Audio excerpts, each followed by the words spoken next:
Hello guys, welcome back to our channel. ఈ వీడియోలో Jurassic World Rebirth movie review discuss చేద్దాం. And movie నాకైతే నచ్చింది, పర్లేదు.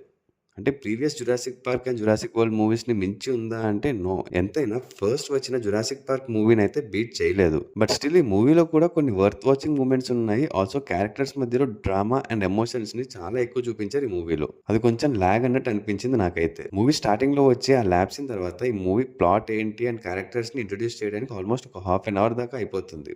ఆ తర్వాత మనకి డైనోసార్స్ కనిపిస్తాయి. మూవీ స్టార్టింగ్ లో ఇంజన్ ల్యాబ్ లో మ్యూటేట్ చేసిన డైనోసార్స్ ని చూపిస్తారు. అండ్ అక్కడ జరిగిన ఒక సిస్టమ్ ఫెయిల్యూర్ వల్ల ఆ ల్యాబ్ లోనే మోస్ట్ డేంజరస్ డైనోసార్ డీరెక్స్ బయటికి వచ్చేస్తుంది. అండ్ అక్కడ ఒక ల్యాబ్ రూమ్ లో ట్రాప్ అయిపోయిన ఒక సైంటిస్ట్ ని తినేస్తుంది.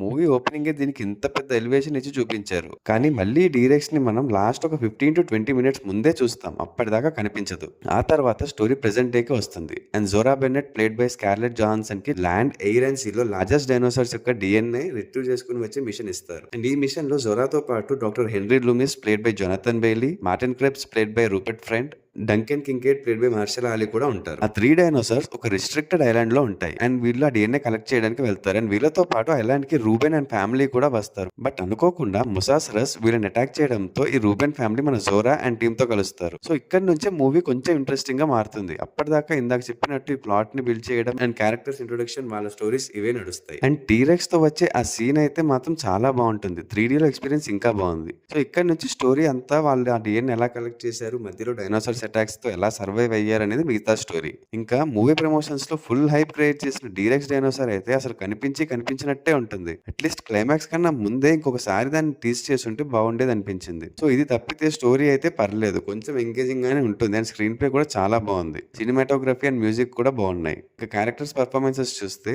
అందరూ బాగానే చేశారు. స్కార్లెట్ జొహాన్సన్ అండ్ మహర్షలా అలీలకి కొన్ని ఎమోషనల్ సీన్స్ పెట్టారు. ఈ సీన్స్ లో వాళ్ళ పర్ఫార్మెన్సెస్ బాగున్నాయి, కానీ కొంచెం సీన్సే లాగ్ అయినట్టు అనిపించింది. ఇంకా ఓవరాల్ గా ఇది జురాసిక్ వరల్డ్ అనే ఒక ఫ్రాంచైజ్ మూవీ కాబట్టి ఈ ఫ్రాంచైజ్ ఫ్యాన్స్ కి అయితే ప్రీవియస్ జురాసిక్ వరల్డ్ 2 and 3 కన్నా ఇది కొంచెం బెటర్ అనిపించవచ్చు. ఇంకా జనరల్ ఆడియన్సెస్ కి అయితే ఈ ఫ్రాంచైజీ మీద ఇంట్రెస్ట్ కొద్దిగా తగ్గిపోతుంది.